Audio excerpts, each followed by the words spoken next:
سے انٹرویوز کیے. سر حقیقت یہ ہے کہ لوگوں کے دلوں میں نیوٹرلز کے لیے نفرت پیدا ہو چکی ہے جو مزید بڑھ رہی ہے. اگر یہ ہمارے نیوٹرلز نیوٹرل رہتے ہیں تو یہ نفرت ختم نہیں ہوگی. آخر یہ نفرت کیسے ختم ہوگی؟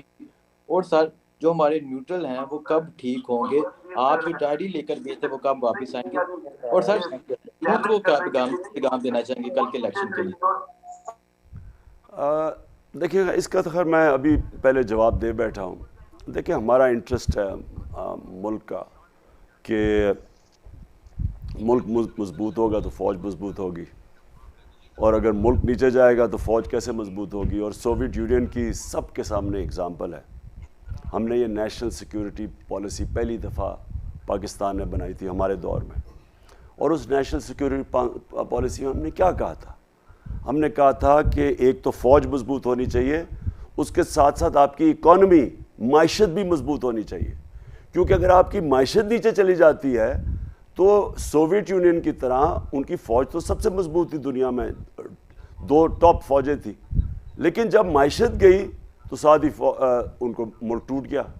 تو ہمیں ہمیشہ یاد رکھنا چاہیے کہ ساتھ ساتھ جاتی ہے آپ کی نیشنل سیکیورٹی اور اکنامک سیکیورٹی ساتھ جاتی ہے. اب خطرہ کیا ہو گیا ہے کہ یہ جو آئے ہیں سارے, کیونکہ یہ تو اپنی چوری بچانے آئے تھے, ان کا تو انٹرسٹ ہی نہیں تھا اور نہ ہی ان کی کیپبلٹی ہے, نہ انہوں نے کبھی ماضی میں اہلیت دکھائی ہے معیشت ٹھیک کرنے میں. یہ تو جب آتے ہیں تو ملک کو مقروض کر جاتے ہیں, خود امیر ہو جاتے ہیں.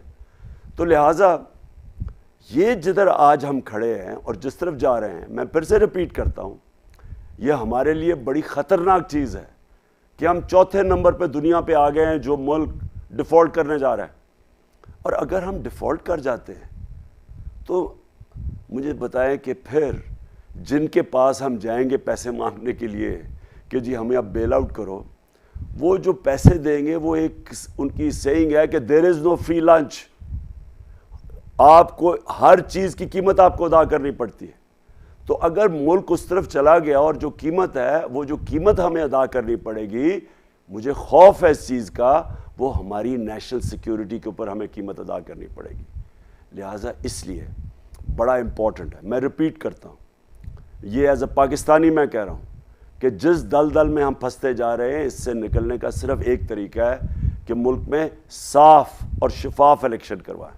2 نمبر الیکشن نہ کروائیں, اس سے انتشار بڑھے گا. صاف اور شفاف الیکشن کروائیں. دیکھیں میں ایک سپورٹس مین رہا ہوں, ساری زندگی میں نے ہار اور جیت دیکھی ہے. میں صرف نیوٹرل امپائرز کے لیے اس لیے میں نے محنت کی تھی کیونکہ ہم یہ چاہتے ہیں, آج جب کرکٹ میچ ہوتا ہے آپ دیکھتے ہیں جب ایک ٹیم ہار جاتی ہے ایک جیت جاتی ہے تو آپ دیکھتے ہیں وہ سارے ہاتھ ملا رہے ہوتے ہیں, جو ہارے بھی ہوتے ہیں وہ آپس میں ایک دوسرے سے ہاتھ ملاتے ہیں, کیونکہ وہ تسلیم کرتے ہیں کہ محنت ہم نے پوری کی, ہم ہار گئے, ایک ٹیم اچھا کھیلی جیت گئی. میرے زمانے میں لڑائیاں ہوتی تھی کرکٹ فیلڈ کے اوپر کیونکہ وہ امپائر کہتے تھے کہ جی اس نے صحیح معنی میں اس نے چیٹنگ کی ہے. میں آپ کو پھر بتا رہا ہوں کہ جو مجھے کبھی بھی نہیں بھولتا, جو ہندوستان کے خلاف ہمارا میچ تھا جو ہم تھوڑے سے رن سے جیتا ہندوستان کے اندر, یہ ایک اینڈ میں سٹیج آ گئی تھی کہ اگر میں امپائر, انڈین امپائر اور اپنی ٹیم کے بیچ میں نہ آتا تو انہوں نے لڑائی مارنا تھا امپائر کو, یہ حالت ہو گئی تھی. تو کب ٹھیک ہوا؟ نیوٹرل امپائرز آ گئے, آج میچز ہوتے ہیں, آپ ٹیکنالوجی آ گئی ہے, سب ایکسیپٹ کر جاتے ہیں رزلٹ. یہی پاکستان کو کرنا ہے. میں نے کوشش کی تھی ٹیکنالوجی, ای وی ایم مشینز, اور 1970 ایک دفعہ تھا پاکستان میں اور زبردست الیکشن کروایا گیا تھا, مجھے ابھی بھی یاد ہے. کسی نے, ایک آدمی نے نہیں کہا کہ دھاندلی ہوئی, اس کے بعد کوئی الیکشن صحیح نہیں ہوا. آج یہ ٹائم ہے ہمارے لیے کہ اس برے حالات سے نکلنے کے لیے, آگے حالات مزید برے ہوتے جائیں گے. صرف ایک چیز ہے کہ ہم ملک میں فوری طور پہ صاف اور شفاف الیکشنز کروائیں. کے لیے یوتھ کو کوئی پیغام دینا چاہیں پلیز؟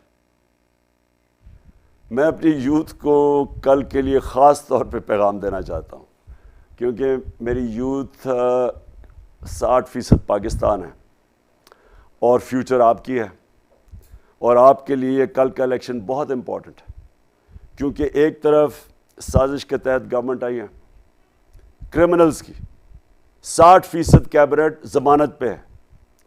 کسی بھی مہذب معاشرے میں یہ تصور بھی نہیں کر سکتا کوئی کہ ضمانت پہ لوگ ہوں. 16 ارب روپے کی پرائم منسٹر اور جو انلیگل چیف منسٹر بیٹھا ہوا ہے حمزہ اور یہ شہباز شریف, 16 ارب روپے کے ان کو سزا ہونے والی تھی, انڈر ٹرائل تھے. ایک طرف یہ بیٹھے ہوئے ہیں اور دوسری طرف ساری پاکستان کی عوام دوسری طرف آ گئی. اور یوتھ کا بہت بڑا کام ہے, کئی دفعہ یوتھ ووٹ نہیں ڈالتی. میں چاہتا ہوں کہ صبح 7 بجے جیسی پولنگ کھلے نا تو میری یوتھ پہنچی ہو کل ووٹ ڈالنے کے لیے, چاہے بارش ہو رہی ہو چاہے جو مرضی ہو, کیونکہ کل فورکاسٹ بارش بھی ہے. جلدی اور جا کے آپ سب نے ووٹ ڈالی. اور پھر پولنگ سٹیشنز کے اوپر بھی میں چاہتا ہوں کہ ہماری یوتھ وہاں کھڑی ہو, پتہ چلے کہ اس وقت قوم کسی قسم کی دھاندلی برداشت نہیں کرے گی. اس کا بھی بڑا پریشر ہوتا ہے تاکہ سب کو پتہ چلے کہ اس ملک کے اندر ایک زندہ قوم ہے, شعور ہے, اب لوگوں میں بیدار ہو چکی ہے. جو میں نے جلسوں میں دیکھا ہے, میں نے کبھی قوم میں ایسی بیداری نہیں دیکھی جو آج میں نے یہ جو ان جلسوں میں دیکھی ہے, یہ جو پچھلے 3 مہینے میں نے کیے. میں آپ کو بتاؤں 2018 کے اندر میں نے بڑا جوش دیکھا جلسوں میں, ہم جیتے بھی الیکشن, لیکن جو اس باری بائی الیکشنز کے جلسوں میں جس طرح کا میں نے شعور دیکھا ہے, بیداری دیکھی ہے, اس میں سوشل میڈیا کی بھی بڑی بات ہے, ٹک ٹاک نے بھی بڑا کمال کیا ہوا ہے, لیکن ایسی کبھی لوگوں کے اندر شعور نہیں تھا. اور انشاءاللہ مجھے یہ امید ہے کہ یہ کل پولنگ سٹیشن کے اوپر بھی یہ شعور نظر آئے گا. شکریہ.